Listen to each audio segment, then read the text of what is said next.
Well, I was in Xinjiang once. It's a very interesting place. Absurdities about what's happening in Xinjiang has no evidence whatsoever, just the rumors.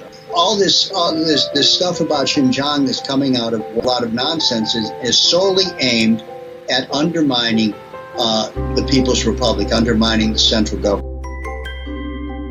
If you see the development of Xinjiang over the past 30 years, the increase of the population, the improvement of their living standards, the improvement of the educational facilities there, the improvement of the jobs, of the employment opportunities that are open to them, all of these things have benefited Xinjiang.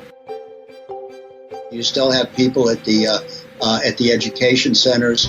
It is to try and keep them from, acting on the basis of terrorist propaganda, but it's also they're getting jobs, they're learning to do things. Many of them are coming out. They're not just starting work in a factory. Some of them are starting their own enterprises, setting up their own business. They're becoming business people as well.